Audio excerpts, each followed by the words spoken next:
Hello friends, welcome to Learner's Planet. Friends, this is our fifth session for geometry workshop. In the previous sessions, we have discussed good number of theorems, concepts, even we have taken examples, problems based on geometry. In this session, again we'll be taking some good conceptual problems from previous year papers and other mock test papers. And here I would suggest you have your paper and pen with you. Pause the session, see the problem and try to solve it on your own. Okay, so this way you'll be able to gain confidence in yourself if you are able to solve the problems. Okay, so let's begin this session. Let's see this problem. Angle ABC is 90 degree, measure of angle arc BXC is 120 degree, DB is equal to DC. If diameter of the circle is 20, then we have to find out the ratio of triangle ABC to BDC. Now friends, listen to me carefully. See, this center angle is this 120 degree. I just draw the diagram over here. This angle, if it is 120 degree, then from the same segment, the angle at the circumference will be half of that, right? If it is x, it is 2x, right? So here it is what? BXC. I won't draw over here. You need to visualize that because it is not necessary to solve the problem. You just have to find out this angle. So this is 2x, then this will be x. That means if the angle BXC is 120 degree, that means BDC should be 60 degree. So this angle is 60 degree. Now what? DB is equal to DC. That means these two angles must be same with the sum 120 degree. That means these two angles will also be 60 degree. That means DBC is nothing but an equilateral triangle. Getting my point? So DBC is an equilateral triangle. Now what next is, diameter of the circle is 20 units. Now this angle B is what? 90 degree. That means AC should be diameter of the circle because angle in semicircle is 90 degree.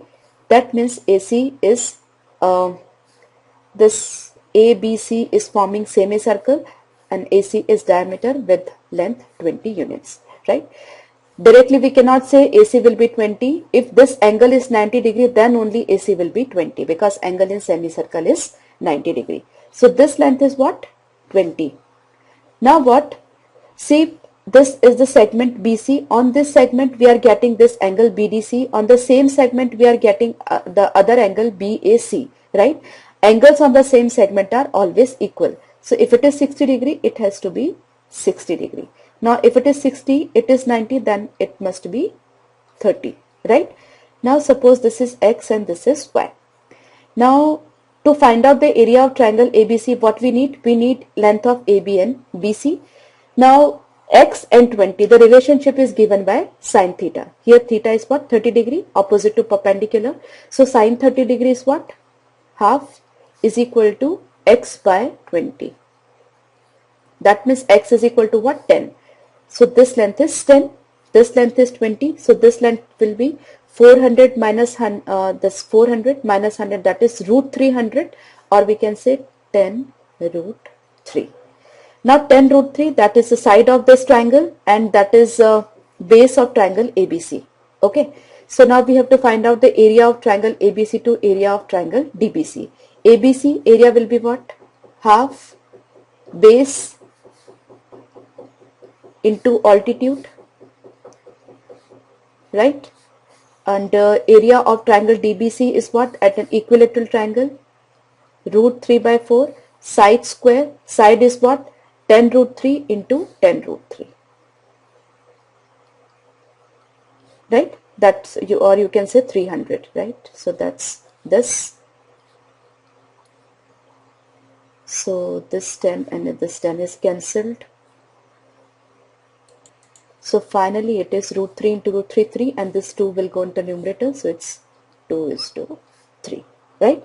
Not much paperwork is required, just conceptual problem. See, various concepts are involved over here. Listen to me once again. I'll just making a quick recap. First of all, the center angle is BXC, 120 degree. From that you can find out this angle, that is circumference. So from that you are able to know that this triangle DBC is an equilateral triangle. After that, AC is a diameter, the next concept we are using here, because angle in semicircle is 90 degree. After that we are using trigonometric ratios to find out the length of AB and BC, right? So 3 or 4 concepts are involved over here to solve this problem. Okay, if you are able to recap, if you are able to recall this concept, this problem is a matter of less than a minute. Otherwise it will be really a time taking process, and huge paperwork will also be involved. Okay, so with minimal paperwork, this is the solution. I hope you are clear. Just note down all the points which are important. Okay, now friends, let's see this problem. Here AB is parallel to DC and ABFD is a rhombus. Angle DEC is a right angle. DE is 8 units. EC is 6 units. Area of quadrilateral ABCD. Here this ABCD should be a trapezium because AB is parallel to DC, right? So this trapezium ABCD is 38.4. The area of quadrilateral ABFD. ABFD is a rhombus. That means we have to find out the area of this rhombus. Okay. Now what friends? See. This is 8, this is 6, that means DC must be 10, right? And altitude of this trapezium as well as triangle DEC we can find out. I suppose this altitude is having the length as D. Now there are two ways of finding out the area of triangle DEC. Listen to me carefully. Half base into altitude, right? Apart from that, half, this is base, that is 10, into altitude of this triangle as well as altitude of this trapezium. So that is D, right? So D is 4.8. That is altitude of this trapezium as well as this triangle. Now friends, what? See this ABFD, right? Altitude is same, and but this length DF is what? That we need to calculate. Now what is the area of a trapezium? Area of a trapezium, suppose I assume this AB as X. Sum of the parallel sides into altitude into half, and that is given to us as 338.4. So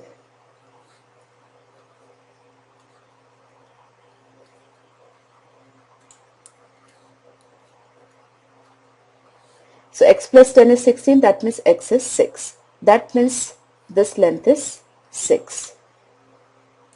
Now since this is one sort of parallelogram, and what is the area of a parallelogram? That is base into altitude. Now base is 6 over here and altitude is 4.8, because altitude of ABCD and ABFD will remain same. DF is 6 because all the sides of a rhombus are equal, so AB will be equal to DF, that is X is equal to 6, right?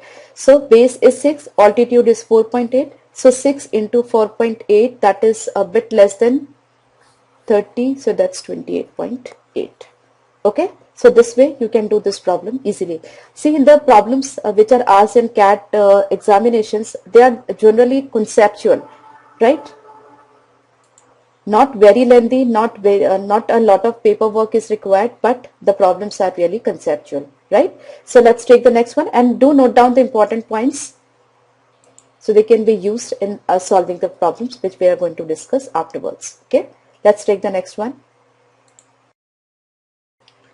Now let's see this problem. ABC is an equilateral triangle where BD is equal to DF is equal to DE is equal to EG is equal to EC. Okay, and we have to find out what is the ratio of area of shaded part to area of triangle ABC. Shaded part, that means AFDEG, and to that triangle ABC. Okay, that means precisely from the total we have to find out the portion that is shaded away, that is AFDEG, right? Now for this problem there is no paperwork required at all, right? Now why? See, this length is equal to this length. This angle we already know, since ABC is 60 degree, that means this angle must be 60 degree.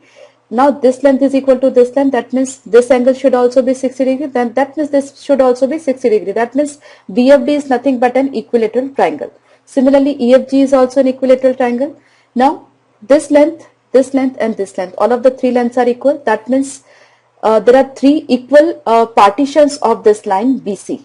right? So that means BD is 1/3 of BC. So if length of this equilateral triangle is 1/3 of the total equilateral triangle, that means the area will be 1/9, obviously. Okay, length is 1/3, area is 1/9. So BFD is actually 1/9 of the total triangle. Similarly, EGC is 1/9 of the total triangle. That means BFD plus EGC is 2/9 of the total triangle. That means FAGED is 7/9 of the total triangle. Do I need any paperwork? No. Okay, pretty simple problem, friends. Now friends, we are having this problem with us. Here AD is to DC 3 is to 4, AD DC 3 is to 4, AB is parallel to DE, AB is parallel to DE, BD is parallel to CF, BD is parallel to, EF. Okay, we have to find out the area of ABD and BDC, ratio of ABD to BDC, right? Now you should try this problem on your own. Again, there is no paperwork required at all. Okay, only after trying you should see the solution. That's a suggestion. Now what is happening over here? See this triangle ABC. If I draw a line over here, right? This will be the altitude of this triangle, right? Suppose this is CP. Now CP is altitude of triangle ABD as well as BDC, right? Now what is happening? Since in the case of ABD and BDC, in both the cases the length of altitude is same, right? That means area depends upon the length of base. Now what is the length of base? AD is 3x and DC is 4x. AD is the base for ABD and DC is the base for BDC, right? So AD is 3x and DC is 4x, right? And altitude is same. So what is the ratio? What is the ratio? Nothing but whatever is the ratio of the base, that will be the same ratio of the areas, because altitude is same in both the cases. Okay, so you see, no this parallelism, no this angle, nothing is required at all. They are just to misguide. Okay, so whatever is the ratio of the bases, since altitude is same, the same will be the ratio of areas. Okay, a very simple concept has been used over here. Now friends, let's take this problem, a complicated dangerous diagram. ABCD is a square, area of the square is 144 into 4 plus 2 root 3. Area is also dangerous. A, O1, O2 and C, they are on a straight line where AC is a diameter. We have to find out the radius with circle with center O2, right? That means we have to find out the radius of the circle. This angle is given to us 60 degree and this is 30 degree. Right? Now what happens? The first thing that comes up the mind is this diagram is really complicated, so the problem will be difficult to attempt, maybe time consuming as well, right? So generally we drop this sort of problems. Okay, but believe me, whenever the diagrams are complicated, the problems are easy to solve, because every complication gets into the diagram, not in the solution, right? Now listen to me carefully. How do we find out the radius of the circle? First of all, what I do, I drop a perpendicular over here, because DC is what? It is a tangent. So this angle will be 90 degree, right?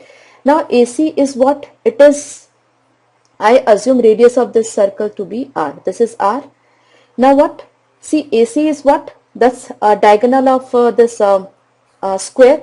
Now diagonal, now this complete angle is 90 degree. That means half of this will be 45 degree. Actually diagonal makes 45 degree angle with side. So this is 45 degree. So if this is 45 degree, this will also be a 45 degree, right? Because 90, 45, 45, right? So that means this length and this length, both the lengths will be same, right? So if this is R, that has to be R. Okay. Now what? We are unaware of, suppose I assume this point to be P. We are unaware of the side DP, right? Now the thing that we have to calculate is R. And we don't know DC. Now since in the case of square, the area is what? Side square. Now this is area. Can we find out the side? See, whenever you see this sort of complicated irrational numbers, what you can do, these are always in A plus B whole square format or A minus B whole square format. Just listen to me carefully. Okay, this expression I am just copying over here, 4 plus 2 root 3. Now can you suggest me two numbers whose product is 3 and sum is 4? Product is 3 and sum is 4. Obviously 1 and 3, right? So what? Root 3 plus 1 whole square. If you open that up, you'll be getting 3 plus 1 plus 2 root 3. That's 4 plus 2 root 3, right? So this is actually sum and this is actually product. So root 3 and 1. So 4 plus 2 root 3 square root will be root 3 plus 1, because this is actually root 3 plus 1 whole square. So that's a plus b whole square format. This is, so square root will be a plus b, right? And 144 square root will be 12. So this side is actually 12 root 3 plus 1, right? Quite simple. And that should be clear in your mind. Whenever a plus b whole square format, how do you get the square root, right? If this sort of irrational numbers are given.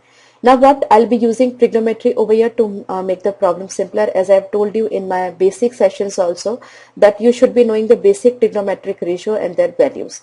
Here the relationship between this and dp. See, this 12 root 3 plus 1 is the complete DC, right? The entire length. Okay, I'm interested in dp. dp is what? The relationship between dp and this O2p is given by tan theta, that is theta is 60 degree over here, and tan 60 degree is root 3. So r by dp is root 3. So r is equal to dp root 3, right? Or we can say dp is equal to r by root 3. So this length is what? R by root 3. This length is what? R. And in all, the total size is 12 root 3 plus 1. That means r plus r by root 3 is 12 root 3 plus 1. So if we add both of them, I take r as common, 1 plus 1 upon root 3. So that's root 3 plus 1 upon root 3. And that is actually 12 root 3 plus 1. Side of the square, what is r? 12 root 3. Okay. So what is the radius of this circle? 12 root 3. Similarly, if at all it is asked to find out the radius of the circle, that can also be done similarly. Okay. So the complicated problems involves this much paperwork. Only this much. Even from this also you can reduce to certain extent. Till here the problem is going on. This 4 plus 2 root 3, if you know the concept, you don't have to write it over here. Instantly you can say the sum is 3 plus 1 and product is 3. So the number should be 3 plus 1. That means it is root 3 plus 1 whole square. That means square root will be root 3 plus 1 into 12. Right? After that, it's really easy one. What I have done, using trigonometric formula, trigonometric ratio, I find out the length dp and I matched dp plus pc with the length of the square. Right? So unknown variable, that is r, can be calculated easily. Right? So this is a unique solution to this problem. You won't be getting such solution anywhere in the solutions of any mock test or anywhere else, right? And I have used trigonometric relationship over here. That's why this problem is being solved very easily. Okay, I hope you are clear. Now once again, a complicated figure with us. Quadrilateral ABCD is a square which is inscribed in a circle with center O and radius R. Okay, and DOBE, that's a line, DCF, same straight line, area of EDF, that means area of this triangle EDF by area of AGFD. AGFD is 3:2. Okay, and here we are given area of EGB also, that is 36 square unit. We have to find out the area of this circle, that's this. Okay, so what I assume, see, this angle is 45 degree because this is diagonal. So if this angle is 45 degree, this has to be 45 degree, right? Because this is 90 degree. Okay, that's already given. I'm sorry, I forgot to draw. That's already given. Since this is 90 degree, this must be 45 because this is diagonal. So if this is 45, this will be 45. Now again, ABCD is a square, that means it's a straight line, that means this angle will also be 90 degree. This is 45, that means this will also be 45, right? Now I assume this length to be x, then this will also be x, right? The side of the square I assume to be y, y, y, y, then this will also be y, right? Now what? Area of BEG is 36. That means half of base into altitude. That means half of x square is 36. That means x square is 72. Right? Now we are given this ratio. Area of triangle EDF. EDF. What's that? So this is x. That means this must be x. Right? Actually DAGF is a rectangle. Okay, and what will be the area of this rectangle? That's y plus x into y, right? This complete length AG into GF, right? EDF, the area will be base into altitude into half. So base is x plus y, altitude is x plus y. So half of x plus y whole square. That is the area of EDF by area of AGFD. AGFD. That's a rectangle with AG as y plus x and GF is y. So y plus x into y, and that's given to us as 3:2. That means x plus y is equal to 3y. That means x is equal to 2y. So x is equal to 6 root 2. That means y is equal to 3 root 2. Okay. Now what? So this is y, that means diagonal of this square will be what? Y root 2. And what is actually diagonal? That is the diameter of this circle, right? So radius of this circle is what? Y root 2 by 2, or we can say y by root 2. So that is radius of this circle. Now we got to know the radius. By that easily we can find out the area, that is pi r square, right? Y is 3 root 2, y square will be what? 18. So I put 18 over here. So that's 18 by 2, that's 9 pi. That is the area of this circle, right? A very simple concept we have used over here. No much complications are there. Your answer is 9 pi. Okay? Only one fact, that diagonal is 45 degree. That means the angle between diagonal of a square and the side is 45 degree. This is the only funda that we have used over here. Otherwise the entire story is very easy after that. Okay. Now let's try this problem. Here ABCD is a trapezium where BC is equal to 4 centimeter and angle ABC is the 30 degree. CD is equal to 6 centimeter and area of triangle ACB is 8 centimeter square. We have to find out the area of this trapezium, right? Now what I do, I drop a perpendicular from here, right? So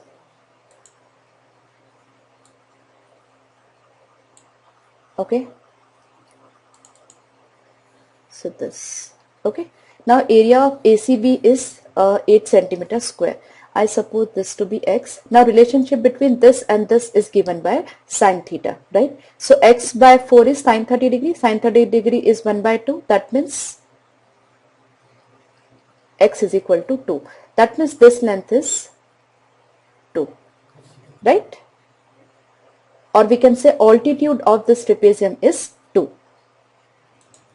Now the other way to find out the area of triangle ACB is what? Base into altitude. What is base? That is AB. Altitude is what? 2 into 1 upon 2. So that's actually 8, right? Half base into altitude. That means AB is equal to 8. Now we got AB, we got DC, we already have DC, we got altitude. So what is the area of a trapezium? Half sum of parallel sides into altitude. So that's 14 unit, or we can say 14 centimeter square. Okay. Now we have this question. A and B are legs of this triangle, right triangle PQR, and simultaneously A and B are roots of this equation. We have to find out length of the hypotenuse, that is PR. Okay. Now what? See, what will be PR? That's PR square is A square plus B square, isn't it? Now A square plus B square can be written as A plus B whole square minus 2AB. If we open it, A square plus B square plus 2AB we will get, so that 2AB and minus this 2AB will be cancelled and we'll be getting A square plus B square. Now A plus B is what? Sum of the roots. So sum of the root is what? Coefficient of x is negative, so coefficient of x is what? Minus 7. So minus 7 and negative 7, so square will be 49 minus 2AB. AB is what? Product of the roots, that's 3. So that's 43, right? So PR square is 43, that means PR is root 43. Okay, depends upon the options. Your answer must be something around 6 point something or maybe root 43. Depends upon option, whatever is there, you can mark easily. Okay. Now we have this problem. In a right triangle ABC, the perpendicular drawn from C on the hypotenuse meets the hypotenuse at D, and the bisector of angle C meets the hypotenuse at E if length of AE by EB are in the ratio 3:2 and length of DB is 4 unit, then CD is what? That we have to find out. So first of all, I draw a diagram over here. So this is A, B, C, this is perpendicular, this is AB's hypotenuse, this is 90 degree, and this is D, and this is angle bisector. I suppose this to be, okay, that's E already given, so this CE is the angle bisector of ACB. Okay, now you know angle bisector theorem. See here, AE is to EB is given to us. AE is to EB, so that's 3:2. So that's 3x and 2x, right? See, angle bisector theorem is AC by CB will be equal to AE by EB. Here CE is angle bisector, so AC by CB is equal to AE by EB. I have explained this theorem a lot of times. AC by CB is equal to AE by EB. And that's actually 3/2. So if it is 3:2, the same ratio will be maintained over here. Maybe it is 3K and 2K. Okay. Now what? Various times we have taken the triangle ACB, the original triangle, the triangle ACD inside this, triangle CDB inside this. These two triangles and the original triangles, all of them are similar to each other. The same thing we are going to use over here once again. See, we don't know the length CD. I assume this to be, say, B. Okay? Or precisely that only we have to find out. So now this triangle ACB and triangle CDB, both of them will be similar to each other, right? I have explained why they are similar. Now again I'm not going to explain that. You should be knowing that if it's a right angle triangle and from this right angle vertex, if you drop a perpendicular on hypotenuse, then the two triangles and the origin, all of them are similar to each other, right? Now here I'm just putting the sides in proportion, right? Triangle ACB is similar to triangle CDB. So this is the bigger triangle and this is the smaller triangle which I'm going to use over here, right? Now, how would I take the sides in proportion? In the smaller triangle, the angle opposite, the side opposite to 90 degrees is 2K. In the bigger triangle, the side opposite to 90 degree is 5x. Okay, in the smaller triangle, the side opposite to common angle is 3K. I'm sorry, this is P. And in this bigger triangle, the side opposite to common angle is 3K. Is equal to the third side, that is, this is 2K, this is P, so the third side will be BD. So that's BD, and this is 5x, this is 3K, so third side will be 2K. Okay. Now if I take these two, K and K will be cancelled. P I have to find out. BD is given as 4, so this is 4. So this is 2, so P must be 6, right? So length of CD is nothing but 6 centimeter. So a simple property of similar triangles we have used over here, right? That is, in a right angle triangle, the two triangles which are formed by joining the vertex to this hypotenuse, the CD, and the two triangles and the original triangles, all of them are similar to each other. Okay, I hope you are clear. So friends, good number of examples we have taken in this session, and each and every example was really conceptual. You should try to do on your own. You should note down all the concepts that we have used over here, and I'll be meeting you once again in the next session with some more problems of geometry, some more concepts in geometry. Okay, bye bye.